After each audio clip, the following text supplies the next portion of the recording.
Beloved Saints, today's 5-minute message of redemptive history is about Jair Part 2 from the third book of Redemptive History series, The Unquenchable Lamp of the Covenant.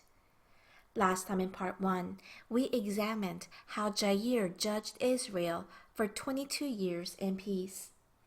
Today in Part 2, let us learn how Jair enjoyed riches and honor, and even his descendants received blessings.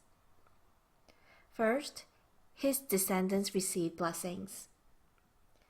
Jair had 30 sons, and they rode on 30 donkeys, and even at young ages they possessed 30 cities in the land of Gilead. These cities are called Havoth Jair, and they got their name when Jair, the son of Manasseh, long ago took the towns in Gilead just before entry into Canaan. However, Jair the judge, a descendant of Jair the son of Manasseh, cast out the Gentiles and reclaimed the land about 260 years later and called it Havoth Jair again. In Numbers 32 verse 41 it says, "And Jair the son of Manasseh went and took its towns and called them Havoth Jair." In Judges 10 verse 4 it says, "Jair the judge had 30 sons who rode on 30 donkeys, and they had 30 cities in the land of Gilead that are called Havoth Jair to this day."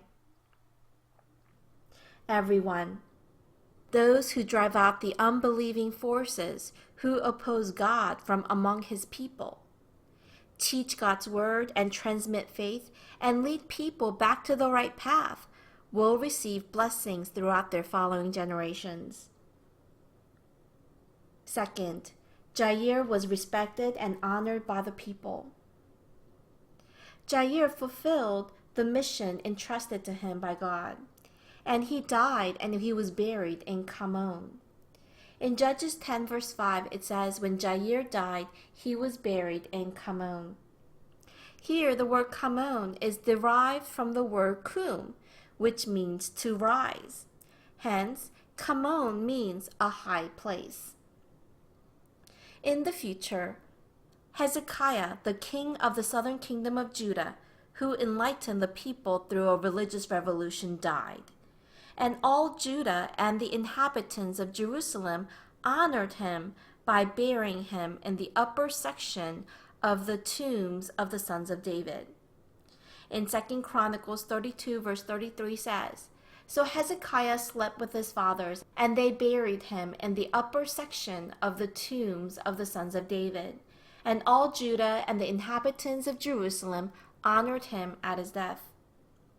Just like in the time of Hezekiah, Jair's burial in a high place was an indication of the people's respect for his deeds and their desire to honor him throughout the generations. Beloved saints, just like Jair, let us cast away the forces of darkness by shining the light of God's word on all aspects of our lives. Then definitely God will bless our families, our descendants, and we will be respected by many people. Today, let us lift up the gospel of the cross of Jesus Christ, who came to a world that is totally darkened by sin. And let us be enlightened by faith and shine the light of this gospel. I bless in the name of the Lord.